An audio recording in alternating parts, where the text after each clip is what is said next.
One piece chapter 11 27 के spoilers आ चुका है and this is the third chapter in a row, बिना कोई ब्रेक के।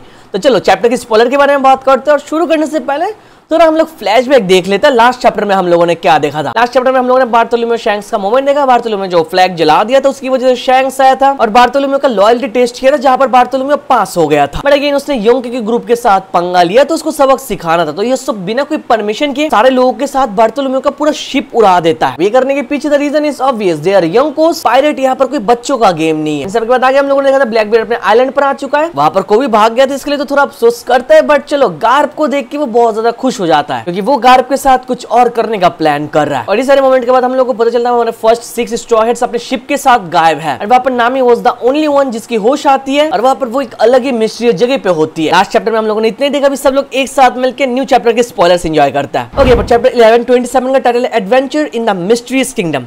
तो बेसिकली एल्वफ को मिस्टीरियस किंगडम बोला जा रहा है बिकॉज इसके अंदर बहुत सारे मिस्ट्री है and Elbaf is the only arc जिसको सबसे ज्यादा बिल्डअप किया गया, मोर देन वानो, एंड सबसे ज्यादा हाइप किया गया अगेन मोर देन वानो।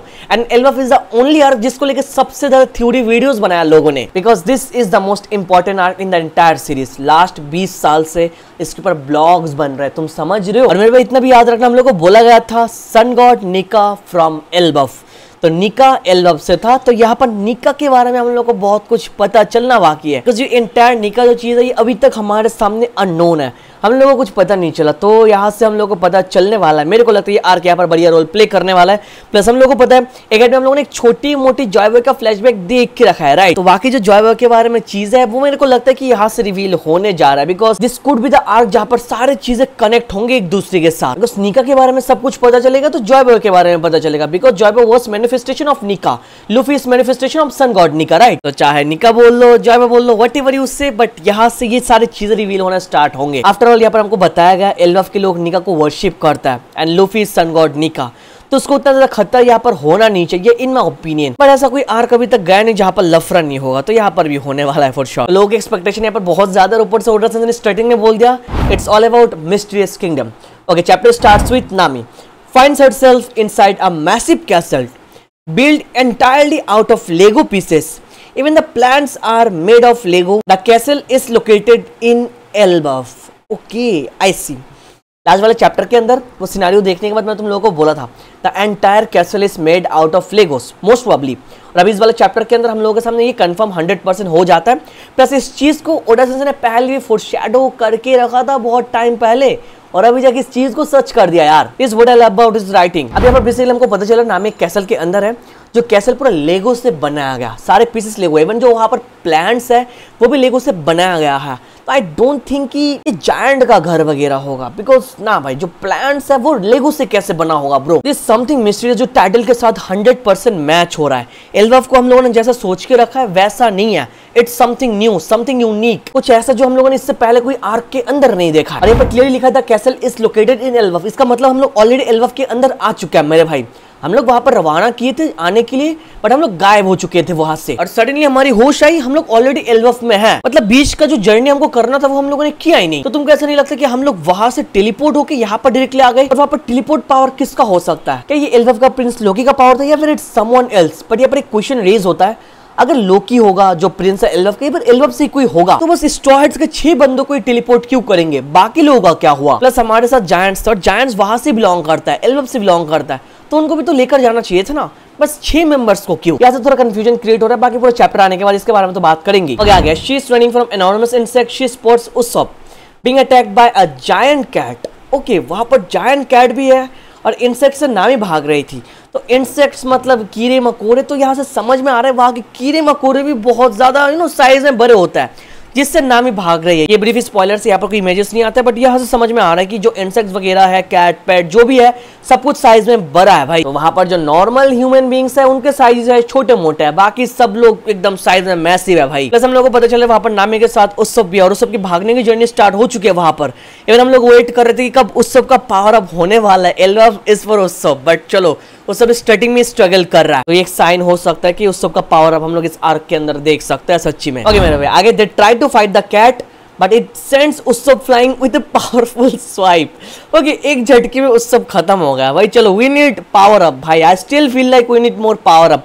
जो हमारे बाकी स्ट्रॉ हेड्स लाइक नामी, उस्सब या फिर चॉपर हो जाए, ये सारे कैरेक्टर्स को थोड़ा बूस्ट चाहिए यार, बिकॉज मोस्टली जोरो, सांजी एंड लूफी के ऊपर ही फोकस्ड है। बाकी जो स्ट्रॉ हेड्स है वो बहुत ज्यादा कमजोर रहेगा यार। और मेरे भाई ये हमारा फाइनल सागा है, तो इट्स बेटर कि ये आर्क एक ट्रेनिंग आर्क हो, और जो उस्सब, नामी और बाकी जो स्ट्रॉ हेड्स है जो थोड़ा कमजोर है, हम लोगों को लगता है कि उनका पावर अप चाहिए, उनका पावर अप इस वाले आर्क के अंदर हो जाए यार। बाकी यहाँ पर इतना तो पता चल रहा है हम लोग एल्बफ में, बट समझ में नहीं आ रहा है कि चल क्या रहा है। सब लोग उनके पीछे क्यों कर रहा है और उनको कौन लेके आया वहां पर। नामी को किसी ने जगाया था, वेकअप नामी बोल के, राइट। नामी जाग गई थी, बट नामी वहां पर अकेली है, उसने बस उस्सब को वहां पर पाया जो भाग रहा है। जिसने नामी को जगाया वो कहां पर चला गया भाई। ओके चलो अभी कैट का सिनेरियो देखते हैं। Suddenly the cat transforms into a giant lion and charges at both Nami and उस्सब।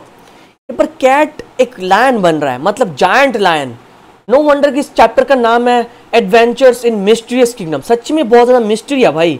हम लोग ने आज तक ऐसा देखा नहीं कि कैट लायन में ट्रांसफॉर्म हो रहा है, बट एल्बफ के अंदर ऐसा हो रहा है भाई। बहुत ज्यादा मिस्ट्रीज है यहाँ पर। चलो आगे देखते हैं। Just as things seem dire, Luffy, Zoro and Sanji arrive and take down the giant with a coordinated combo attack. तीनों ने मिलके एक साथ एंट्री ले लिया और तीनों ने मिलके एक साथ उस जायंट लायन के ऊपर अटैक किया। नामी एंड उस्सब को बचा लिया। थैंकफुली कोई स्ट्रॉ हेड अकेले फाइट नहीं कर रहा था उसके साथ, नहीं तो 3 चैप्टर वहां पर लगा देते यार। बट चलो that is the first ever attack on Elbaf, जिसको जोरो, सांजी एंड लूफी तीनों ने मिलकर किया एंड नामी एंड उस्सब को बचा लिया। तो आगे रियूनियन और व्हाट। ओके आगे the chapter ends with Luffy, Zoro, Nami, Usopp and Sanji reunited, all wearing Viking outfits, ready to leave the Lego castle. इसी के साथ साथ ये चैप्टर खत्म हो रहा है। तो be honest with you, I was expecting more, because इस वाले चैप्टर के बाद एक ब्रेक है, तो मैं सोच रहा था कि कोई बढ़िया एक क्लिफ हैंगर में ये चैप्टर ओडासा से रोकने वाला है, बट नहीं, ये चैप्टर अभी खत्म हो गया। सारे के सारे स्ट्रॉ हेड जो है 5 वो एक साथ रियूनाइट हो चुके हैं और हम लोग ये कैसल से बाहर आने के लिए तैयार है। तो ये कैसल एल्बफ के अंदर है, हम लोग कैसल के बाहर जाएंगे, तो हम लोग एल्बफ में समझ लो एंट्री ले लिए, फिर हम लोग एक्सप्लोर करना स्टार्ट करेंगे। अगेन मेरे को समझ में आ रहा है जिस बंदे ने नामी को जगाया वो बंदा कहाँ चला गया। सब लोग यहाँ पर मौजूद है बट वो मिसिंग है। प्लस हम लोग को पता चला था चॉपर भी उनका पार्ट था, वो भी खो गया था, बट यहाँ पर चॉपर का कोई नामो निशान पता नहीं चल रहा है। चॉपर को छोड़ के बाकी लोग यूनाइट हो चुका है, तो शायद हम लोग को नेक्स्ट चैप्टर के अंदर चॉपर दिख जाए और ये भी पता चले कि कैसे क्या चल रहा है एंड ऑल। ऐसी वाला चैप्टर आने के साथ साथ हम लोगों के सामने सारे के सारे स्ट्रॉ हेड्स का जो डिजाइन है एल्बफ का वो सामने आ जाएगा। प्लस ऑफिशियल एक डिजाइन हमारे सामने ऑलरेडी आ चुका था, वो अलग बात है, बट ये डिजाइन वो डिजाइन मिलने वाला है फिर ये तो चैप्टर आने के बाद ही पता चलेगा। यार I am expecting some dashing outfits. Nami के आउटफिट मेरे को बहुत बढ़िया लगा, तो आई एम एक्सपेक्टिंग कि Luffy you know as a main character बढ़िया आउटफिट, प्लस जोरो का आउटफिट थोड़ा बढ़िया हो। बाकी हाँ मेरे भाई इस चैप्टर के अंदर इतना ही है एंड ये ब्रीफ स्पॉयलर्स है, तो ब्रीफ स्पॉयलर्स के अंदर चैप्टर का 30 to 35% होता है बस। तो पूरा चैप्टर आने के बाद बाकी सब कुछ हम लोगों को डिटेल्स में पता चलने वाला, और उसके ऊपर तो मैं हमेशा फ्राइडे को रिव्यू करता ही हूँ। कोर्स मेरी वीडियो आ जाएगी, तो अभी के लिए चैप्टर के स्पॉयलर्स में इतना ही था, उतना ज्यादा हम लोगों को कुछ पता नहीं चला स्पॉयलर के थ्रू। बट चलो देखते हैं एक्चुअल चैप्टर आने के बाद क्या होता है। वीडियो यहाँ तक देख रहे हो तो make sure to hit that like button. तुम लोग अपना ओपिनियन कमेंट पर जरूर देना, अपना सब्सक्राइब कर लेना। Thank you so much for watching this video. तो मिलता है नेक्स्ट वीडियो में।